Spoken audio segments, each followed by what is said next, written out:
Deliverance can give you freedom from wrong association, wrong company. The madman of Gadara was living in the graveyard, keeping company with the dead.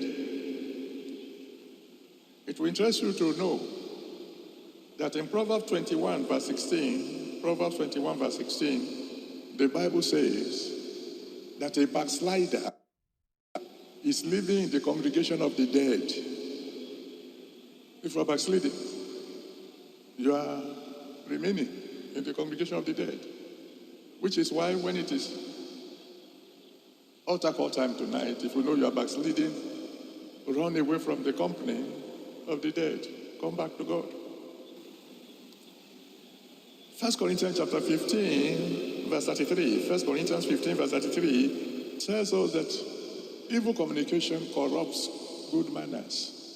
That means you're fellowshipping with the wrong kind of people, you will soon become like them. The elders have a saying,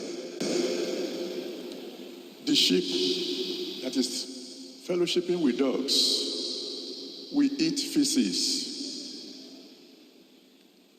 Proverbs chapter 13, verse 20 tells us clearly that if you walk with wise people, you'll be wise. But a companion of fools shall be destroyed. If your friends are fools and you keep on associating with them, the Bible says destruction is certain.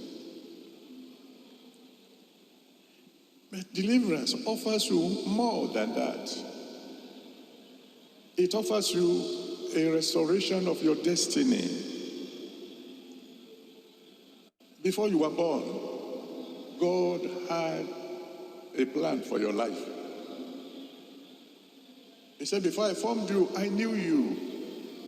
When you were still in your mother's womb, I had already set you apart for a purpose.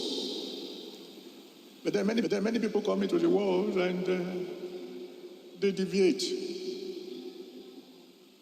And their destiny becomes truncated. But deliverance can restore your destiny. For example, in the case of the madman of Gadara we were talking about, nobody would have thought that that madman was born to be an evangelist. But when he came and he said, Lord, I will go with you wherever you go, the Lord said, no, go and fulfill your purpose. Your purpose is to be an evangelist. Good news for somebody here tonight. Your destiny that is being truncated shall be fully restored.